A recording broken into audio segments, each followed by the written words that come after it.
Welcome to Influential Entrepreneurs, bringing you interviews with elite business leaders and experts, sharing tips and strategies for elevating your business to the next level. Here's your host, Mike Saunders. Hello and welcome to this episode of Influential Entrepreneurs.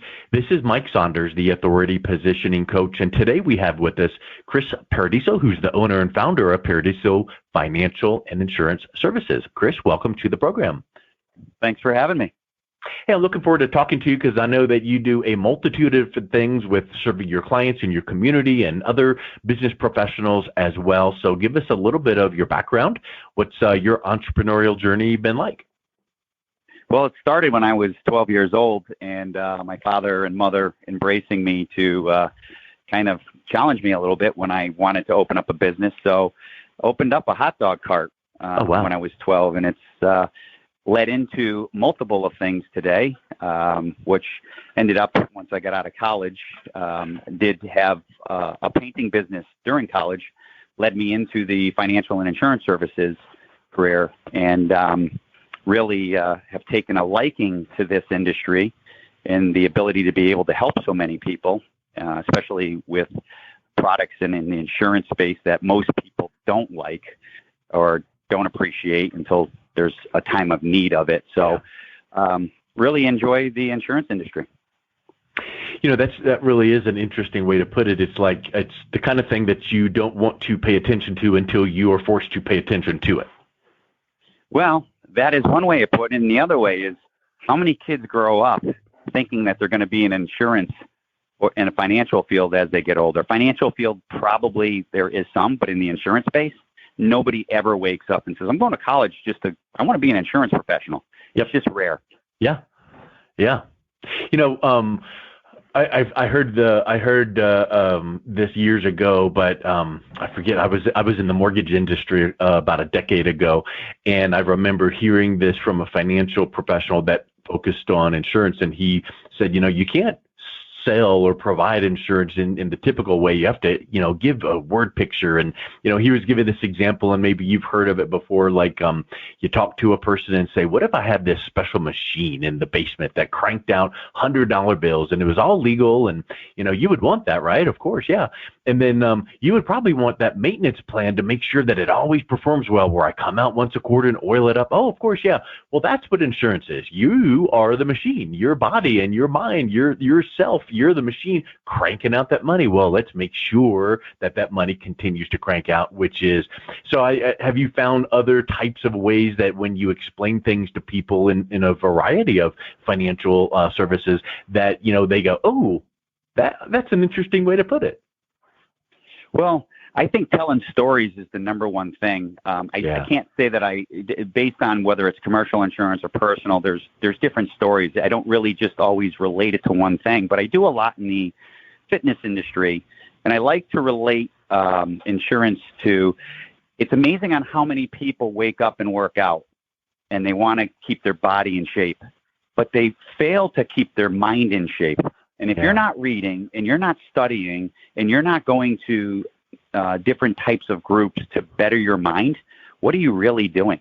You're protecting your body, but the most important aspect to the body is the mind. And the mind is a muscle.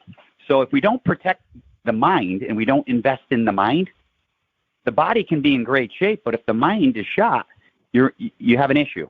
So I actually think that for any entrepreneur, I think the most important thing is if you believe in working out, I love working out. I'm a freak about it. I just thoroughly enjoy it. But I focus on making sure I have audiobooks and mindset things that are going to help educate and work my mind while I work out. And it's been game changing for me as an entrepreneur and as a person. You know, I think we could probably do a 20-part series of 2 hours each session on what you just said, which is mindset. And it is so important. And, you know, I remember I love the old-timey Jim Rohns and Zig Ziglars. And, you know, I think it was Jim Rohn that said something to the effect of, you need to spend more time and effort on your own personal development, mindset, you know, your positive mental attitude, than your career, your personal, because you're professional. Because when your personal life is fine-tuned, then many times everything else falls into place. Because if you wake up and go, oh, what a horrible day, you're going to find all kinds of negative things, that are just going to stand out. But if you watch for things to be positive, then you tend to watch for the good to happen. And I think, what I'd like to ask you is, have you found some things in your recommendations that you would say, here's something specific that you can do to improve your mindset? Yeah, the number one thing is cut the TV off. I think the number one thing for negativity is watching the news and or TV. And I know people say, yeah, you must watch some TV. Yeah, what I'm going to watch are biographies. I'm going to watch How America Was Built, because I love to learn more on the brilliance between 1850 to 1920 of the gentlemen who built these monstrosities, Ford, Vanderbilt. I mean, there's so much to learn in this, that if you shut the negativity off, and if you listen to anything that Darren Hardy back in 2011, there's a great 20 piece on YouTube that I listened to of him. And back in 2011, he said, the number one thing you should do is cut the media out. And it's funny on how everything's so political today. And, but I cut the media out, as in, I don't want to watch the news because I don't want the negativity of it. It's like watching the weather person. Yeah. Well, the weather person's wrong 60, 70, 80% of the time, but we still go back and we watch it, and then we worry about it. Well, why do we worry about what's out of our control? So the number one thing that I also do, that I teach my kids, and I do, and I'm part of a CEO's group, we talk about this. Fill that glass up, and you can look at it one of two ways. Is the glass half full or the glass half empty? Yep. Trick question. Yep. Well, it's neither. Be happy you have a glass, because whether it's half full or half empty, you still have water to drink. Be happy you have that glass. There you go. That's a real. I haven't heard that one before. That's a really, and I love those. I love those surprise deals, because it's kind of like, okay, guys, thanks for being here today. Okay, I got a quick question for you. Pop quiz. Finish this sentence. You either win or you. And people are like, lose. No, you win or you learn. So I love that glass half empty or full. So I'm gonna use that one from time to time. So you said something interesting, and so I'm gonna pose this back to you, because I know that part of your entrepreneurial work is working with entrepreneurs and insurance professionals with their social media, with their marketing presence. Well, I feel like, just like the TV can be very helpful at times, but it also has the negative. Social media also has that. And we just saw recently where, this big whistleblower with Facebook talking about, wow, look at self-esteem, and people looking at social media, and you find yourself as an entrepreneur going, oh, I need it because I want to promote myself. Got it? Yep. Yes. But what are the dangers that you find personally and professionally in social media, and then how do you navigate around that? Well, the number one thing that we all have to admit is it's an addiction. And if we don't believe it, you can look into many other countries, and I don't want to state all the countries because some of them are communist countries, but there are countries that actually treat people for addiction to social media. There's an addiction, and Apple has recently said there is an addiction to your phone. And when I do my public speaking in the insurance space, one thing I talk about is how apps have changed our life. And in the insurance space, the average independent agent hasn't adapted an app. So I take a step back and say, when you wake up in the morning, besides getting up and going pee, what's the first thing you do? You grab your phone, and then you touch and you open an app. So if you don't think every person is inside an app, we're in an app within 5 minutes that we wake up. Why I say that is because it's an addiction. We're addicted to these. So I highly recommend that you have a limited amount. I don't like to be addicted to anything. I don't care if it's alcohol. I don't care if it's anything. I'm a guy that I don't like medicine. I don't take medications very, very rarely. So I always limit myself. And I will say, if you don't find yourself and being able to cap yourself and saying, okay, I'm going to check Facebook 5 minutes in the morning and 5 minutes at night, or 10 minutes. Limit yourself. Now, some people may say I can tell you, I have friends that spend hours on it, and they're purely addicted to it. And they're being fed into all this negativity, and they're reading all this drama. All these people put their drama out there. Why do you want that to infiltrate your life and your mindset? Don't allow it. Well, you got to limit yourself. You have to, and you might even need to, because it might sound good to say, I will only allow myself 5 minutes in the morning, 5 minutes at night, but then you find yourself getting sucked in. So maybe there are some other apps that will set a timer, and maybe you can set it to go, I'm going on social media for this period of time, click, and then as soon as that expires, then it's like, okay, get back to work. I'm sure that exists. I don't know which one that it is, but I'm certain that it is. But I think that more so than just following that regimen, you need to have that reason why. And the reason why is what you said. You're exposing yourself to all of that negativity, but I will even throw it up and say that it's negativity veiled in positivity in this sense.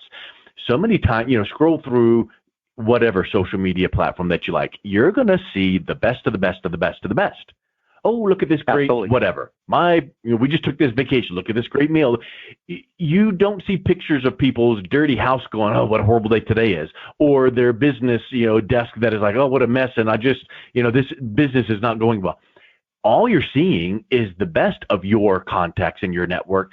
And that really is a jaded view, because yes, those things have happened. They're not making it up. But if that's all that you're seeing, well, now you start comparing yourself, going, well, I had a bad day. Well, look at this person's good day. All these different people. So I think that it gets back to what you started off by talking about, is mindset. You've got to have that right mindset and just move past it and work through it.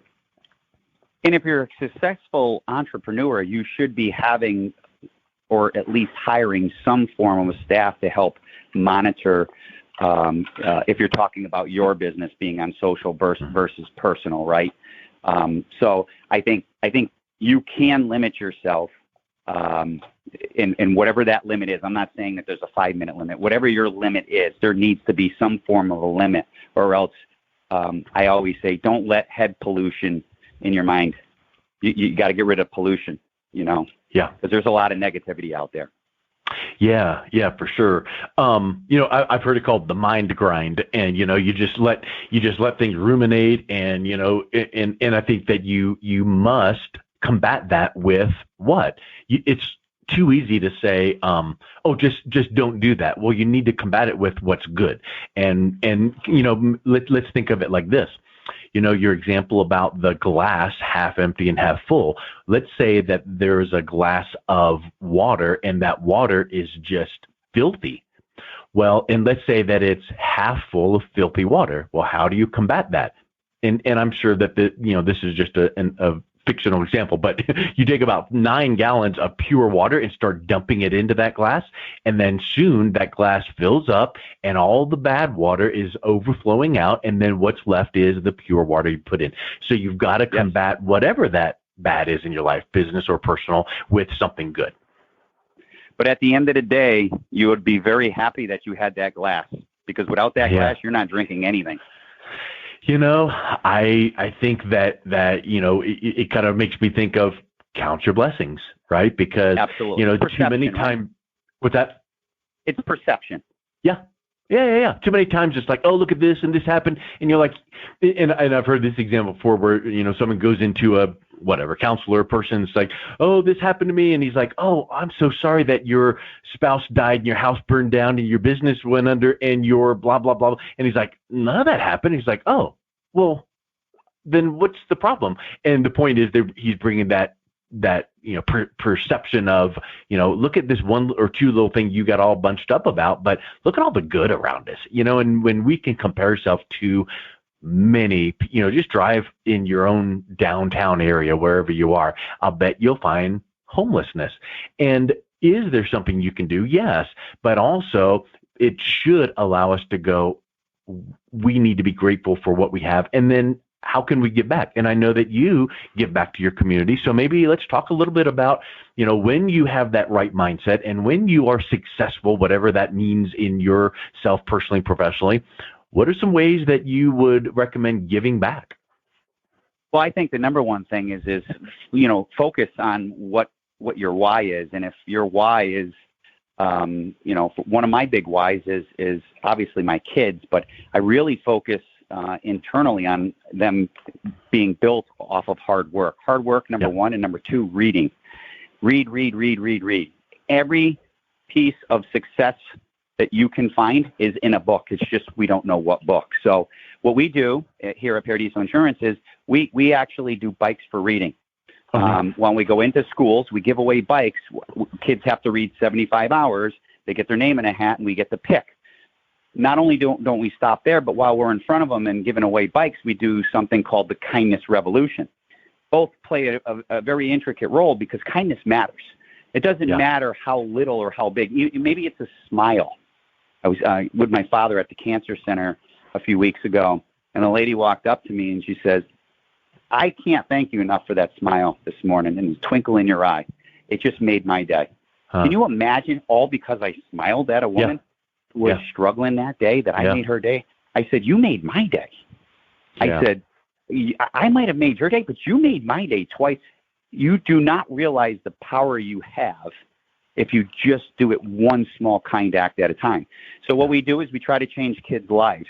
And how we do that is bringing kids up to talk about one kind act that another child does in school. We had a child last year stand up, a fifth grader, and say, "I'm fat, I'm overweight, and I'm probably not the coolest kid in the school."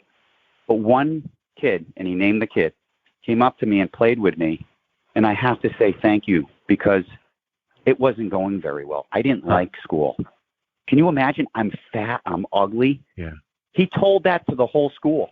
Now, 4 weeks later, his parents reached out to me, and the kid wrote me a long letter, how he is like one of the coolest kids, but what he learned in this journey, he said this, is that I need to seek other kids out who might be alone and make sure that they feel welcome. Yeah. That's life altering.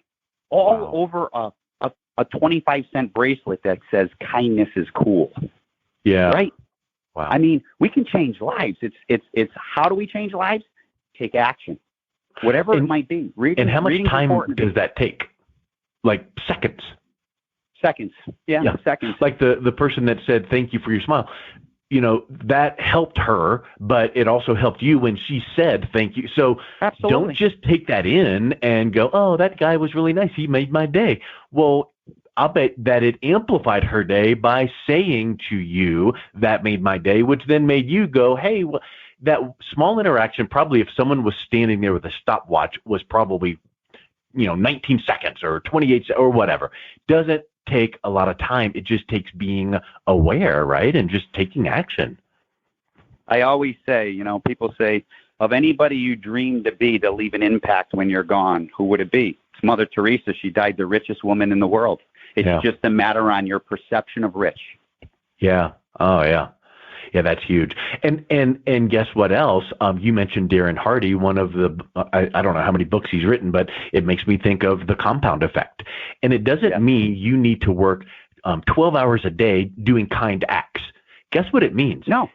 About 1%. Just do that one little extra thing each day. Find that one In fact, I've got a little app I use called Todoist, and every day I've got a recurring thing, and it's called One Good Thing. And so I watch for every day, what's one good thing that happened? Well, maybe you could have your one good act of kindness. So what is the one act of kindness that I did today? And if you start tracking that, it's going to make you wake up each day going, "Ooh, I got to fill that out today." So, I gave this person a compliment. I smiled at that person. Whatever. And so it really just is that cumulative compound effect. It's amazing what that app's doing. It's making you stay present. Yeah. That's all it's doing. What we don't do is we don't stay present. We don't realize the effects we can have on other people until we become present and stay present in the moment at the time. Yeah. Wow. Well, boy, I thought we were going to talk all kinds of different topics, but we really honed in on something that I feel like will benefit any entrepreneur, business owner, financial service professional. It doesn't matter, fireman, nurse. This act of kindness, this sharing your time with the community, the mindset that you need to have, and you know what? You're not going to be in the time and place to show that act of kindness if your mindset is not right. And when do you do that? Maybe it's last thing at night so that it's ruminating in your mind, or maybe it's first thing in the morning. But guess what? You better be polishing it up, because it's like the old saying about, if you had 6 hours to chop down a tree, you better spend the first 5 sharpening that axe. Absolutely. Well, thank you so much for coming on, Chris. It was really awesome chatting with you. What's the best way that people can reach out and learn more about what you do and connect with you? Well, they can reach me on my website if they'd like. It's www.paradisoinsurance.com or paradisopresents.com, and or email me. My first initial C, my last name's Paradiso, Paradiso, at paradisoinsurance.com. And I'm always welcoming advice or even check-ins, or, hey, I want to chat. Awesome. Well, thank you so much for coming on. It's a true pleasure having you on the show. Thanks for having me. You've been listening to Influential Entrepreneurs with Mike Saunders. To learn more about the resources mentioned on today's show or listen to past episodes, visit www.influentialentrepreneursradio.com.